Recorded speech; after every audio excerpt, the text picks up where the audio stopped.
प्रत्येक माह की पूर्णिमा तिथि का बड़ा ही विशेष महत्व माना गया है।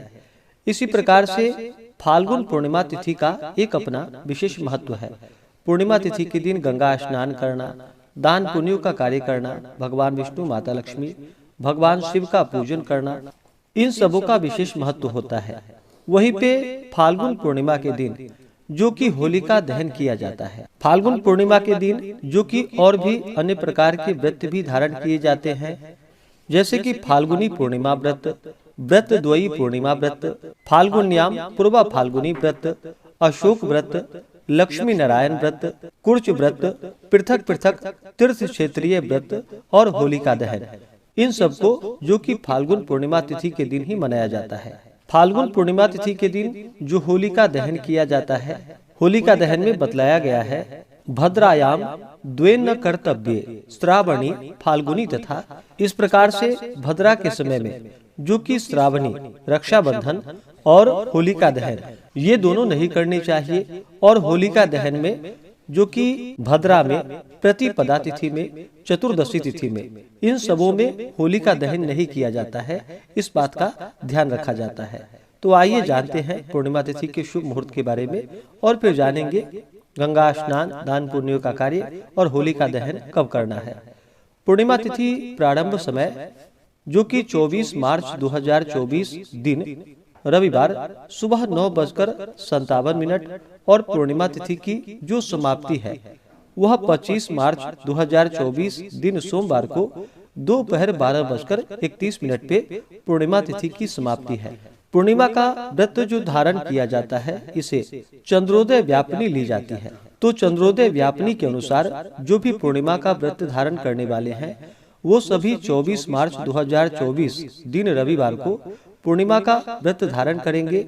और पूर्णिमा का व्रत जो धारण किया जाता है इसमें दिन भर उपवास रहते हुए चंद्रोदय होने पर चंद्र देवता को अर्घ्य प्रदान करने के बाद पूर्णिमा का व्रत जो कि पूर्ण माना जाता है। और इस दिन भगवान सत्यनारायण का पूजन, भगवान विष्णु, माता लक्ष्मी, भगवान शिव का पूजन किया जाता है। और गंगा स्नान, दान पुण्यों का कार्य जो किया जाता है इसे सूर्योदय व्यापनी ली जाती है। तो जो भी भक्तजन व्रत को धारण करने वाले हैं वो सभी 24 मार्च को पूर्णिमा का व्रत धारण करेंगे, और 25 मार्च को गंगा स्नान दान की पूर्णिमा है। और होलिका दहन जिसे कि प्रदोष व्यापनी ली जाती है, इस कारण से होलिका दहन भी 24 मार्च को किया जाएगा। 24 मार्च को भद्रा का जो समय है वह समय सुबह 9:57 से शुरू होकर के रात्रि 11:15 तक भद्रा का समय होगा। तो होलिका दहन जो किया जाता है उसमें चतुर्दशी, प्रतिपदा और दिन में होलिका दहन नहीं करना चाहिए। तो इस कारण से 24 मार्च को प्रदोष व्यापनी होलिका दहन के लिए समय प्राप्त हो रहा है। तो होलिका दहन रात्रि 11:15 के बाद से होलिका दहन किया जाएगा, जो कि रात्रि 12 बजे से पहले ही होलिका दहन का कार्य संपन्न कर लेंगे। 24 मार्च को जो चंद्रोदय का समय है वह समय शाम 6:20 है, और चंद्रास्त जो कि सुबह अगले दिन 5:55 पे चंद्रास्त है। तो इसके बाद जो चंद्रोदय होगा वह चंद्रोदय प्रतिपदा तिथि में होगा। इस कारण से 24 मार्च को भक्तजन व्रत को धारण करेंगे। 24 मार्च को जो सूर्योदय का समय है वह समय सुबह 5:56 और सूर्यास्त शाम 6:11। स्नान दान पूर्णिमा तिथि के दिन 24 और 25 मार्च को जो कि ब्रह्म मुहूर्त का समय है वह समय सुबह 4:45 से सुबह 5:32 तक ब्रह्म मुहूर्त का समय होगा। 24 मार्च को योग जो कि सर्वार्थ सिद्धि योग बन रहा है सुबह 7:34 से अगले दिन सुबह 6:19 तक सर्वार्थ सिद्धि योग होगा। और इस दिन रवि योग भी बन रहा है 24 मार्च को, जो कि सुबह 6:20 से सुबह 7:34 तक होगा।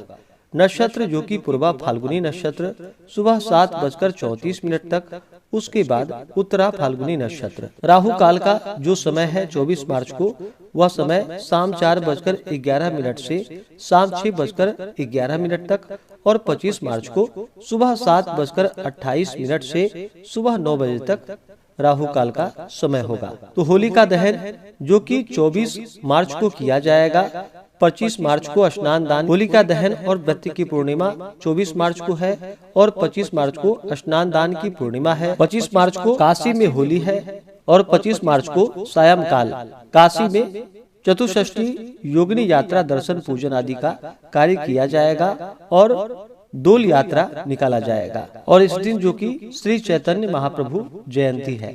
26 मार्च को जो कि काशी से अन्यत्र होली का त्योहार मनाया जाएगा। पूर्णिमा तिथि के दिन चाहिए कि जो भी भक्तजन व्रत को धारण करने वाले हैं उन्हें सुबह ब्रह्म मुहूर्त में उठ करके नित्य क्रियाओं से निवृत्त होकर के गंगा नदी में या घर के नहाने के पानी में ही थोड़ा सा गंगा जल मिलाकर के स्नान करना चाहिए, शुद्ध वस्त्र धारण करना चाहिए। और इस दिन पूर्णिमा का व्रत धारण किया जाता है जो कि 32 पूर्णमासी का व्रत। इसमें दिन भर उपवास रहते हुए इस दिन भगवान शिव जी का, भगवान विष्णु का पूजन करना चाहिए, माता लक्ष्मी का पूजन करना चाहिए और शाम को चंद्रोदय होने पर चंद्र देवता को अर्घ्य प्रदान करने के बाद यह व्रत पूर्ण माना जाता है। पूर्णिमा तिथि के दिन शुद्ध और सात्विकता का पालन करना चाहिए। इस दिन ब्रह्मचर्य का पालन करना चाहिए। तामसिक वस्तुओं का, नशीले पदार्थों आदि का सेवन नहीं करना चाहिए। पूर्ण श्रद्धा भक्ति भाव के साथ जहाँ तक बन सके गंगा में स्नान करना चाहिए। दान पुण्यों का कार्य करना चाहिए। ब्राह्मणों को भोजन करवाना चाहिए। ब्राह्मणों को दान दक्षिणा देनी चाहिए। पूर्णिमा तिथि के दिन जो कि मंदिरों में, तीर्थों आदि जगहों पर दीप दान का विशेष महत्व माना गया है, तो दीप आदि का दान करना चाहिए। इससे पुण्य फलों की प्राप्ति होती है। ऐसे ही ज्ञानवर्धक जानकारियाँ प्राप्त करते रहने के लिए चैनल पे अगर आप पहली बार आए हैं तो चैनल को लाल बटन दबा करके सब्सक्राइब करें, साथ में बेल आइकन घंटी को दबाएं ताकि आने वाली वीडियो का नोटिफिकेशन आपको समय से मिलता रहे।